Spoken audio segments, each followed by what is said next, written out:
कह सकते कि अधिकार असीमित है, अधिकार सीमित होते हैं। कि अधिकार ये नहीं है कि अपनी मन मर्जी के अकॉर्डिंग हम राज्य से जो मांगेंगे राज्य वो हमें देगा, नहीं, हमारे मूलभूत सुविधाओं को लेकर ही राज्य हमें अधिकार देता है। फिर अधिकार और कर्तव्य परस्पर संबंधित होते हैं कि एक व्यक्ति जब अपने कर्तव्यों की पूर्ति करता है, इसका मतलब वो दूसरे व्यक्तियों को उसके अधिकार दे रहा है। नेक्स्ट है अधिकारों का कल्याणकारी स्वरूप। अधिकारों का कल्याणकारी स्वरूप क्या है कि समाज में रहते हुए व्यक्ति को वो चीजें या वो मांगे उनकी पूरी की जाती हैं जिनको समाज स्वीकृत करता है, और समाज हमेशा कल्याणकारी बातों को ही या कल्याणकारी स्वरूपों को ही स्वीकृत करता है। कल्याणकारी का मतलब है जो सबके हित के लिए ठीक हो। उसके बाद आता है अधिकार राज्य द्वारा सुरक्षित होने चाहिए, कि राज्य ही प्रदान करता है। जब तक राज्य अपनी औपचारिक सहमति या स्वीकृति नहीं देता है किन्हीं मांगों को, तो वो मांगे अधिकार नहीं बनती हैं। आखिर आता है अधिकार केवल समाज में ही संभव है, क्योंकि अकेला व्यक्ति अगर कहीं रह रहा है तो वो किसी चीज की मांग कर रहा है तो उसकी उस मांग को राज्य नकार सकता है, क्योंकि जरूरी नहीं है वो मांग कल्याणकारी हो। कल्याणकारी मांग समाज में रहते हुए ही की जाती है, इसलिए अधिकार की मांग को नकारा जा सकता है या राज्य ही उसे अपनी सहमति देता है। उसके बाद हमने किया था अधिकारों के रूप। तो प्रमुख रूप से अधिकार 3 प्रकार के होते हैं: प्राकृतिक अधिकार, नैतिक अधिकार और वैधानिक अधिकार। सबसे पहले करते हैं प्राकृतिक अधिकार की प्राकृतिक अधिकार क्या होते हैं। प्राकृतिक अधिकारों की अवधारणा के सबसे बड़े सिद्धांतकार या राजनीतिक विशेषज्ञ थे जॉन लॉक। कि लॉक ने क्या कहा था कि प्राकृतिक अवस्था में, प्राकृतिक अवस्था का मतलब है राज्य के निर्माण से पहले, राज्य के निर्माण से पहले जो अवस्था थी, उस अवस्था में व्यक्ति को 3 प्रमुख अधिकार प्राप्त थे: जीवन, संपत्ति और स्वतंत्रता का अधिकार। और इन अधिकारों को राज्य स्वीकृत करेगा, इन्हीं अधिकारों के आधार पर राज्य का निर्माण किया जाएगा। राज्य इन अधिकारों को समाप्त नहीं कर सकता है। लेकिन बहुत से विचारकों ने राज्य के इन अधिकारों की अवधारणा को गलत साबित किया था, ये माना था ऐसे कोई प्राकृतिक अधिकार नहीं है। नेक्स्ट बात आती है नैतिक अधिकारों की, कि नैतिक अधिकारों का मतलब है जो अधिकार हमारे समाज द्वारा मान्य ठहराए जाते हैं। समाज जिन चीजों को ठीक मानता है, इनके पीछे कोई वैधानिक या कोई कानूनी शक्ति नहीं होती है इन अधिकारों के पीछे। इन अधिकारों को लागू करवाने के लिए नागरिक न्यायालय की शरण भी नहीं ले सकता, हम कोर्ट में नहीं जा सकते हैं। ये सिर्फ नैतिकता पर आधारित होते हैं, जैसे बच्चों को अपने बड़ों की सेवा करनी चाहिए, माता पिता उनके, लेकिन इसके लिए वो कोर्ट में जाकर ये नहीं कह सकते कि हमारे बच्चे हमें सपोर्ट नहीं कर रहे, हमारी मान नहीं रहे हैं तो हम कोर्ट में चले जाएंगे। ऐसा कुछ प्रावधान नहीं है। कि मनुष्य की नैतिक चेतना को जो चीजें जागृत करती हैं वो सारे नैतिक अधिकार होते हैं। अब थर्ड और मोस्ट इम्पोर्टेंट है वैधानिक अधिकार। जो वैधानिक अधिकार बिल्कुल डिटेल से दिए हुए हैं। तो वैधानिक अधिकारों की भी 3 कैटेगरी डिवाइड की गई हैं। वैधानिक अधिकार सबसे पहले होते कौन से हैं? तो वैधानिक अधिकार वो अधिकार होते हैं जिनके पीछे कानूनी शक्ति होती है, कि अगर इन अधिकारों की अवहेलना होती है, कोई इन अधिकारों को छीनने की कोशिश करता है, तो हम कोर्ट में जा सकते हैं। जैसे हमें अधिकार है शांतिपूर्ण सभा करने का, अपने विचार रखने का। अगर कोई हमें ये काम करने से रोकता है तो हम कोर्ट में जा सकते हैं, ये कह सकते हैं कि हमारे इस अधिकार का हनन हो रहा है। तो वैधानिक, अब इन्हीं वैधानिक अधिकारों को 3 भागों में बांटा जाता है। वो 3 भाग कौन से हैं? नागरिक या सामाजिक अधिकार, राजनीतिक अधिकार और आर्थिक अधिकार। आज हम ये तीनों अधिकार करेंगे। अब से पहले मैंने जितना भी बताया है वो हम पहले कर चुके हैं। अब हम आते हैं वैधानिक अधिकारों के फर्स्ट टाइप में, नागरिक या सामाजिक अधिकार। तो नागरिक और सामाजिक अधिकारों में प्रमुख अधिकार हैं जीवन का अधिकार, स्वतंत्रता का अधिकार, समानता का अधिकार। कि सबसे फर्स्ट करते हैं ना नागरिक या सामाजिक। नागरिक सामाजिक में सबसे पहले तो मनुष्य जन्म लेता है, देखो रटने की जरूरत नहीं है, सीक्वेंस की हमारा जैसा लाइफ प्रोसेस है वैसे ही हम उस सीक्वेंस से करते जाए, अपने आप आता जाएगा। सबसे पहले जीवन का अधिकार, right to life. Right to life का क्या मतलब है कि जीवन के अधिकार का वर्णन सबसे पहले किसने किया था? जॉन लॉक ने।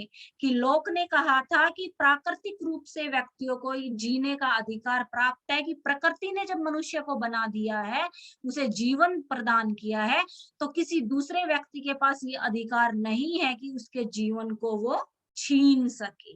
तो अगर कोई किसी के जीवन को छीनने की कोशिश करता है, किसी को मारता है, किसी का खून खराबा मर्डर किया जाता है, तो उसके अगेंस्ट हम कोर्ट में जा सकते हैं। तो यही है जीवन का अधिकार, कि किसी के जीवन को समाप्त करने का किसी के पास कोई अधिकार नहीं है। अगर कोई ऐसा काम करता है तो ये दंडनीय अपराध माना जाएगा, वैधानिक अधिकारों के विरुद्ध माना जाएगा। नेक्स्ट आता है स्वतंत्रता का अधिकार। स्वतंत्रता के अधिकार का क्या मतलब है कि आज मोस्टली कंट्रीज डेमोक्रेटिक है, प्रजातांत्रिक युग है आज, और उस प्रजातांत्रिक युग में जीवन के अधिकार को सुरक्षित रखने के लिए सब व्यक्तियों को स्वतंत्रता का अधिकार दिया गया है।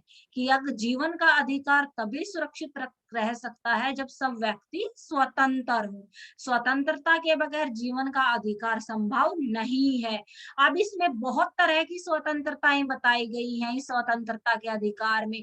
इसमें वो सारी स्वतंत्रताएं हैं जो भारतीय संविधान के मौलिक अधिकारों के अनुच्छेद 19 में जो स्वतंत्रताएं हैं, वो सारी की सारी स्वतंत्रताएं इस स्वतंत्रता के अधिकार में है। सबसे पहले है जैसे व्यक्तिगत स्वतंत्रता। व्यक्तिगत स्वतंत्रता का मतलब है हमें अपनी मर्जी से अपना जीवन निर्वाह करने का अधिकार है, कि हम किस तरह जीना चाहते हैं। कानून हमारे ऊपर पाबंदी नहीं लगा सकता कि आप बड़े घर में रहोगे, छोटे घर में रहोगे, आप सुबह किस टाइम उठोगे, किस टाइम सोओगे। कुछ ऐसी जीवन की व्यक्तिगत स्वतंत्रता, सिर्फ व्यक्तिगत मूल्य। अगर कोई ऐसी चीज है ना जो दूसरों को प्रभावित कर रही है, जैसे हम बहुत ही लाउड साउंड में डीजे बजा रहे हैं, तो उसकी भी एक टाइम बाउंडेशन है ना, कि 10 बजे तक कर सकते हैं, जैसे शादियों में होता है। या फिर कर्फ्यू लगा हुआ है, जैसे आजकल कर्फ्यू लगा हुआ है, तो 10 बजे के बाद कोई बाहर दिखाई नहीं देगा। उस व्यक्तिगत स्वतंत्रता पे पाबंदी लग सकती है, क्योंकि वो स्वतंत्रता दूसरों के लिए हानिकारक है। सिर्फ स्वयं से संबंधित वो स्वतंत्रता जिससे कोई दूसरा व्यक्ति प्रभावित ना हो, वो स्वतंत्र है हम उस रूप में। अगर उस स्वतंत्रता में कोई दखल देता है तो हम कोर्ट में जा सकते हैं। फिर बात आती है धार्मिक स्वतंत्रता की। धार्मिक स्वतंत्रता का मतलब है हमारे ऊपर कोई किसी धर्म को नहीं थोप सकता कि तुम इस धर्म की पालना करो, या फिर सरकारी नौकरियों में कास्ट के बेसिस पे सीट फिक्स नहीं की जाती है, कि सरकारी क्षेत्र जितने भी हैं वहां धर्म के आधार पर किसी के साथ कोई भेदभाव नहीं होगा। किसी भी धर्म को अपना सकते हैं, अपना धर्म बदल भी सकते हैं। ये सारी स्वतंत्रताएं हमें है। जैसे रूसो ने कहा है, उन सभी धर्मों को जो दूसरे धर्मों को सहन करते हैं वहां तक सहन करना चाहिए जहां तक उनके सिद्धांत नागरिकों के कर्तव्यों के अनुकूल होते हैं। नेक्स्ट स्वतंत्रता आती है भाषण देने और विचार व्यक्त करने की। भाषण में है उग्र भाषण नहीं, शांतिपूर्ण भाषण जो हिंसक ना हो या हिंसक गतिविधियों को बढ़ावा ना देता हो, वो भाषण देने की और वो विचार व्यक्त करने की सब व्यक्तियों को स्वतंत्रता होती है। क्या आवाज नहीं आ रही? ये व्हाट्सएप ग्रुप पे मैसेज कर रहे हैं।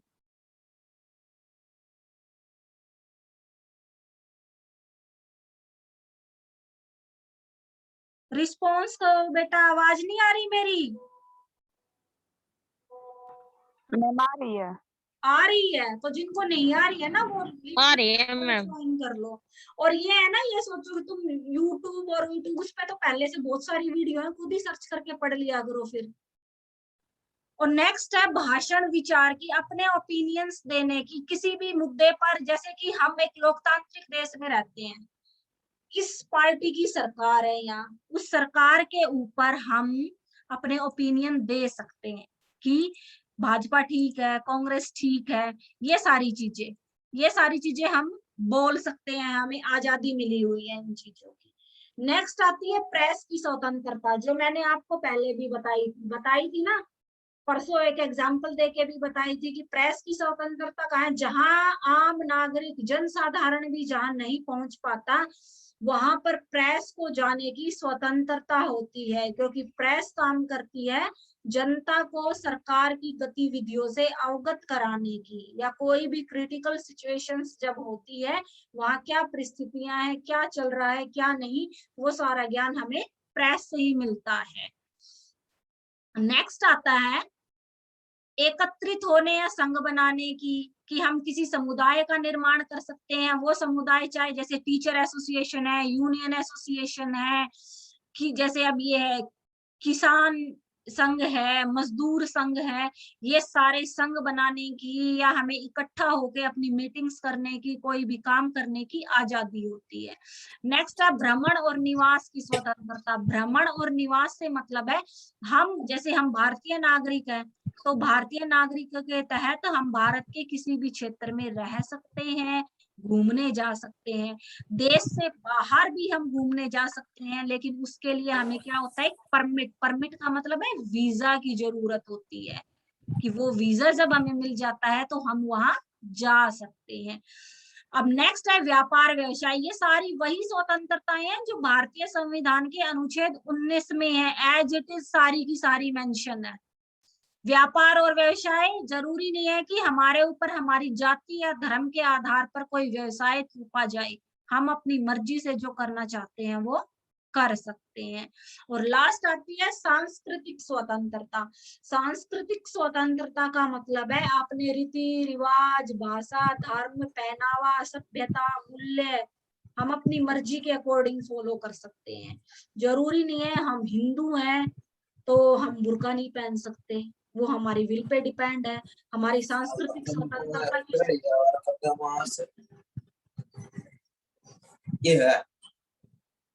किसका माइक अनम्यूट है भाई?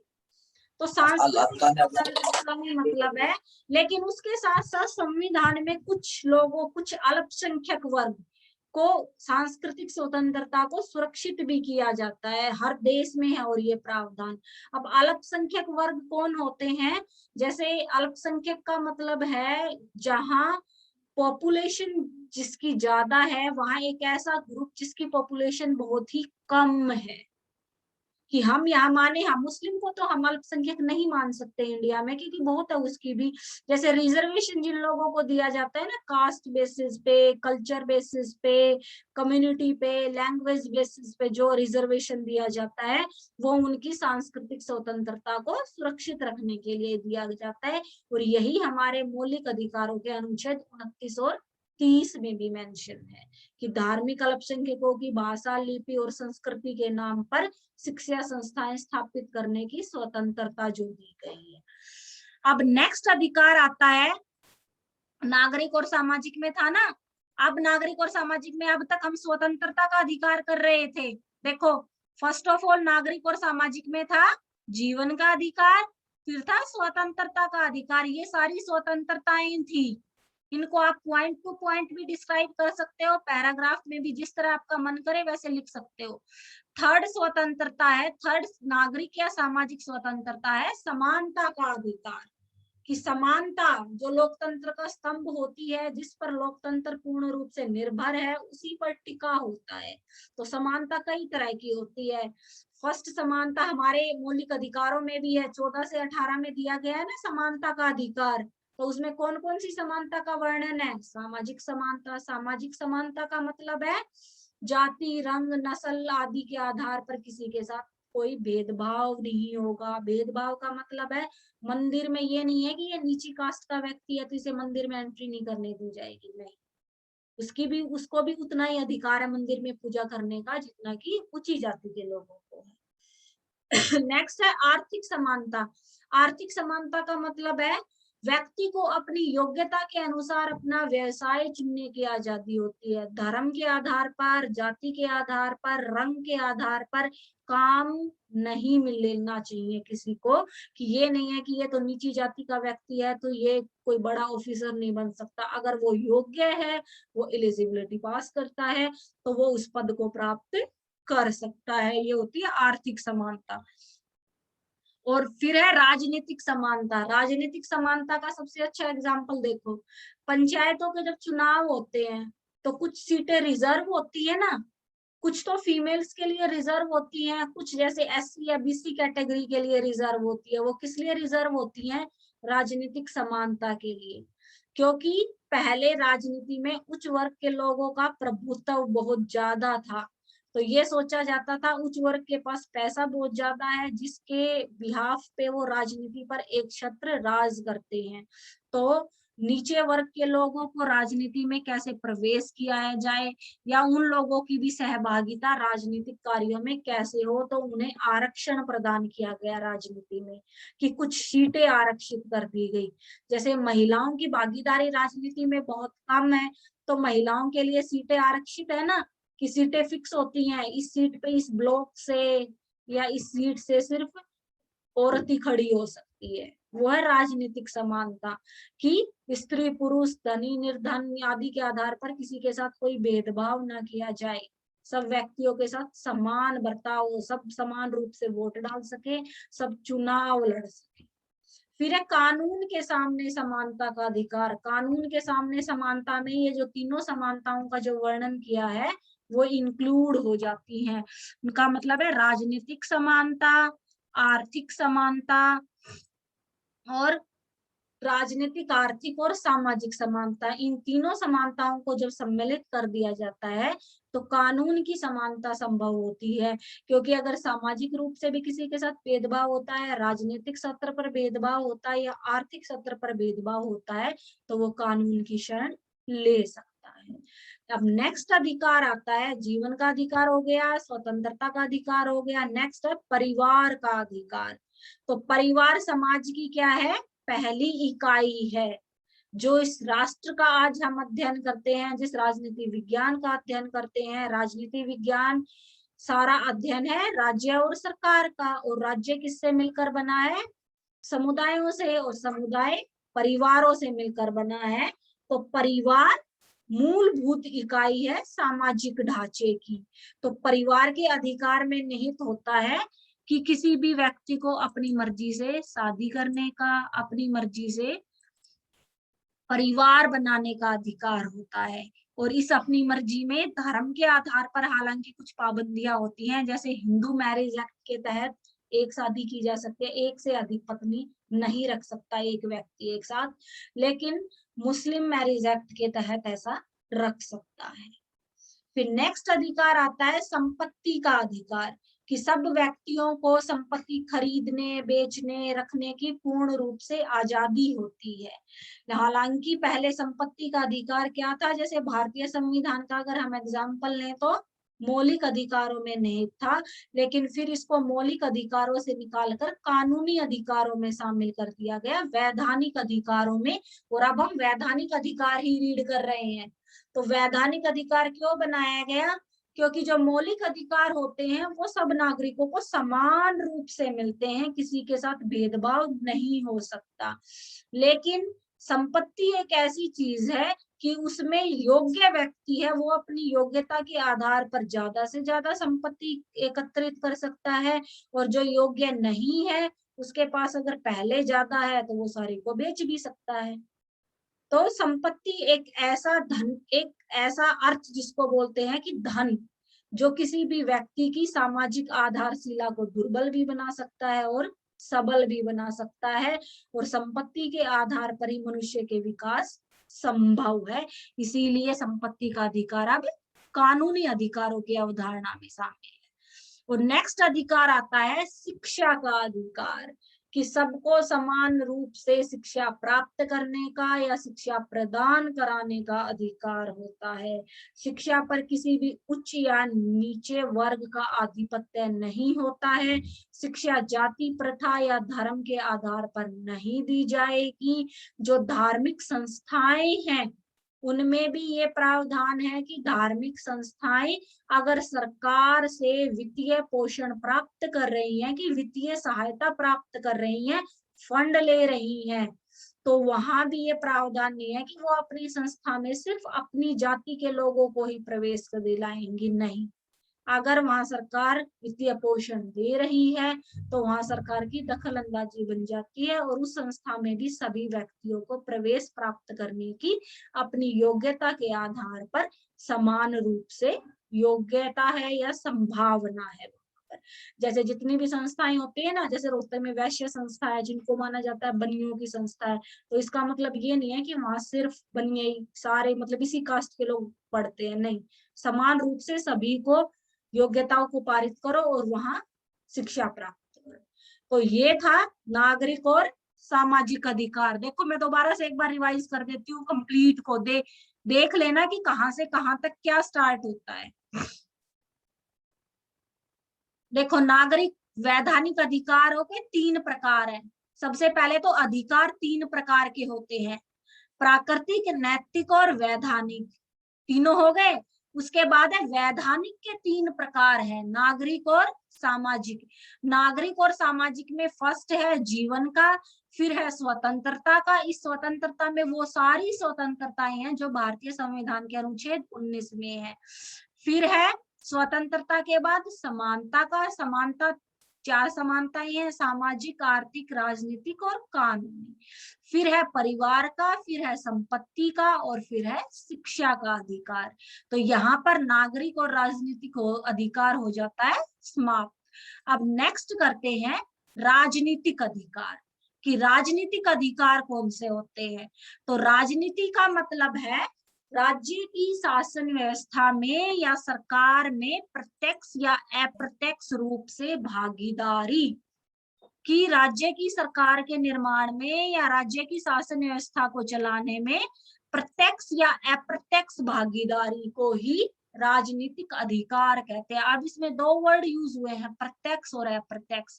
प्रत्यक्ष का मतलब है जब राज्य की जनता खुद वोट डाल के अपने प्रतिनिधि को चुनती है, जैसे हम लोकसभा के सदस्यों को चुनते हैं, हम विधानसभा के सदस्यों को चुनते हैं।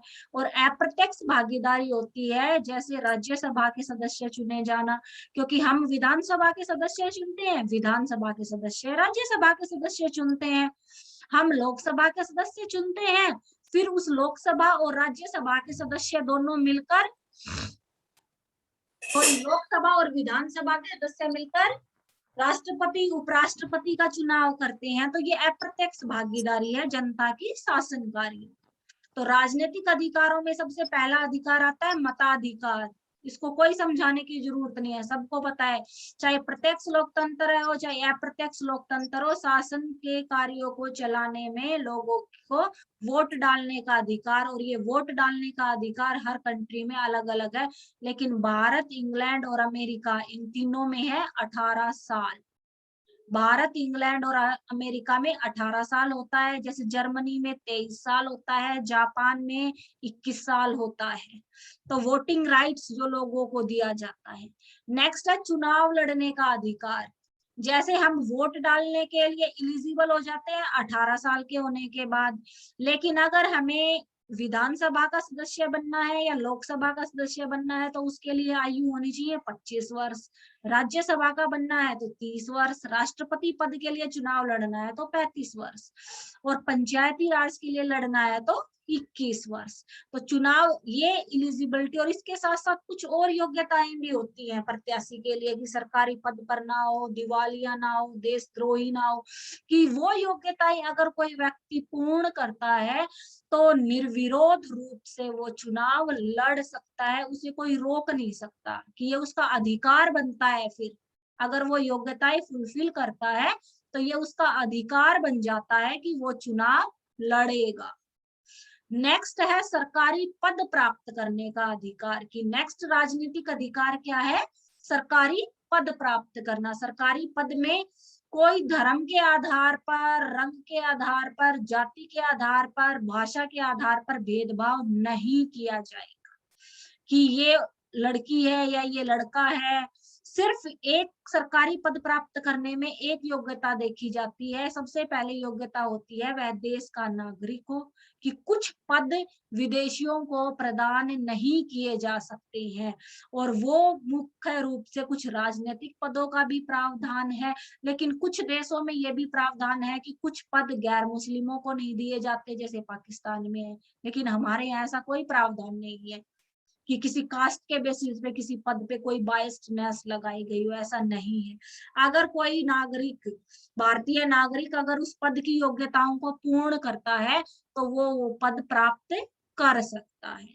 नेक्स्ट आता है सरकार का विरोध करने का अधिकार, कि नेक्स्ट राजनीतिक अधिकार क्या कहता है कि हम एक लोकतांत्रिक देश में रहते हैं और लोकतांत्रिक ढांचा ये कहता है कि हम सरकार की राजनीतिक, सामाजिक या आर्थिक किसी भी आधार पर आलोचना कर सकते हैं।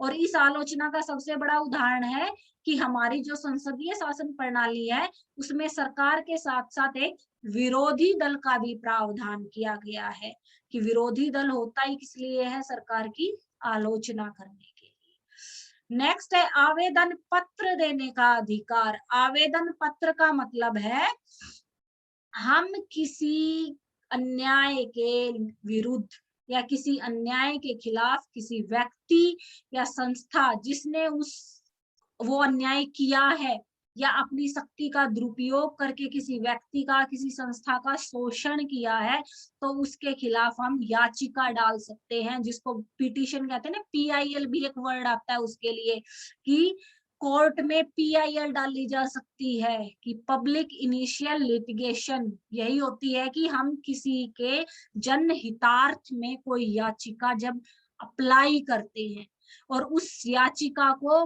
मान्य किया जाता है कोर्ट के द्वारा, की सुनवाई की जाती है, वो याचिका सरकार के विरुद्ध भी हो सकती है, शासन व्यवस्था, किसी व्यक्ति, किसी संस्था के विरुद्ध भी हो सकती है।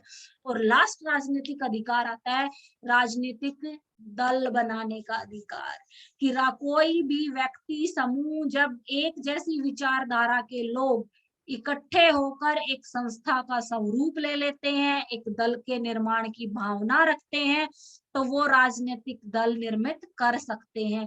लेकिन उसके लिए फिर उन्हें क्षेत्रीय दल बनना है या राष्ट्रीय दल बनना है, उसके लिए जब इलेक्शन होते हैं तो कुछ योग्यताएं निर्धारित की गई है ना, फर्स्ट ईयर में पढ़ी थी चुनाव प्रणाली, उसमें है कि क्षेत्रीय दल प्राप्त करने के लिए विधानसभा के जब चुनाव होते हैं तो उन्हें 6% वोट प्राप्त करने होते हैं। राष्ट्रीय दल के लिए उन्हें 6% वोट के साथ साथ 4 राज्यों में वो वोट प्राप्त करने होते हैं, या लोकसभा की या विधानसभा की 4% सीटें प्राप्त करनी होती हैं। फिर उस दल को मान्यता मिल जाती है कि ये क्षेत्रीय दल है या ये राष्ट्रीय दल है। लेकिन दल बनाने की सभी व्यक्तियों को अनुमति है कि वो अपने एक निर्दलीय आधार पर या किसी एक अपना इंडिपेंडेंट दल बना के इलेक्शन लड़ सकते हैं, कि राजनीतिक दल बनाने की सबको स्वतंत्रता है। तो राजनीतिक अधिकार देखो क्या थे। राजनीतिक अधिकार में सबसे पहले राजनीतिक अधिकार हमें क्या है, जैसे ही हम 18 साल के होंगे हमें वोट, राइट टू वोट मिल जाएगा। फिर हम 18 से 21 के होंगे तो हमें राइट टू कंटेंट इलेक्शन मिल जाएगा, चुनाव लड़ने का।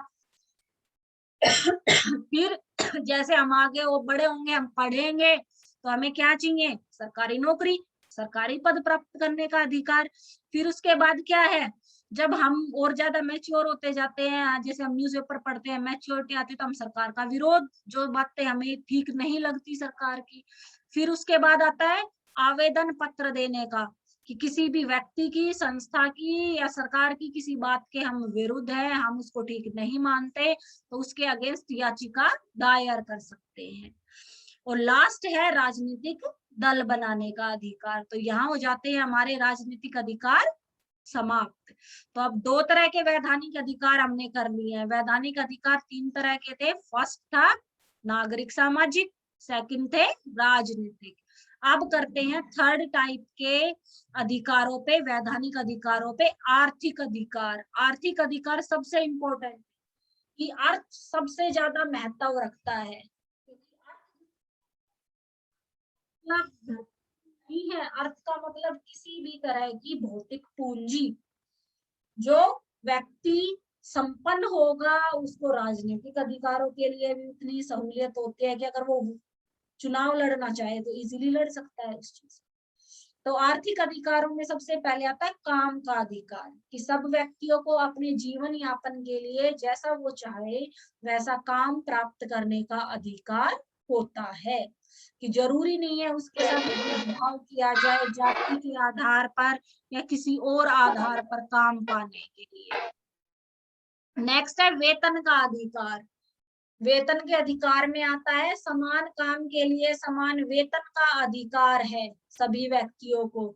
और इसीलिए इंटरनेशनल ऑर्गेनाइजेशन यूएनओ ने भी एक लेबर ऑर्गेनाइजेशन बनाई है जिसको आईएलओ कहते हैं, इंटरनेशनल लेबर ऑर्गेनाइजेशन।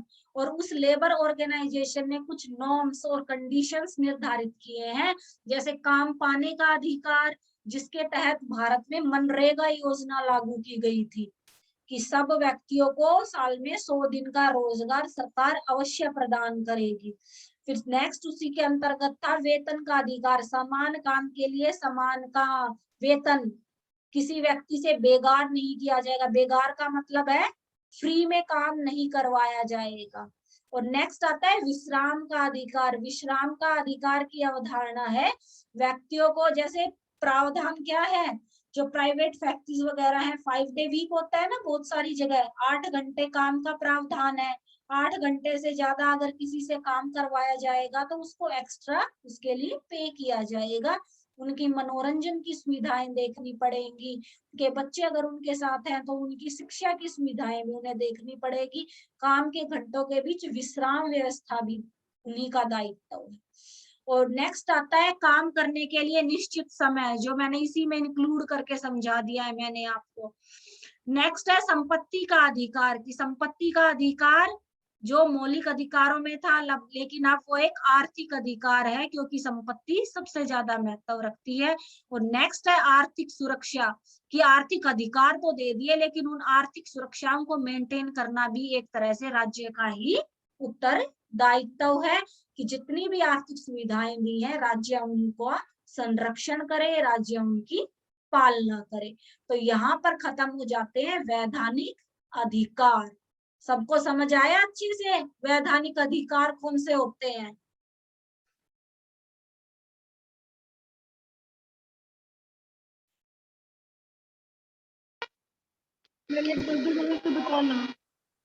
मैं आपको है ना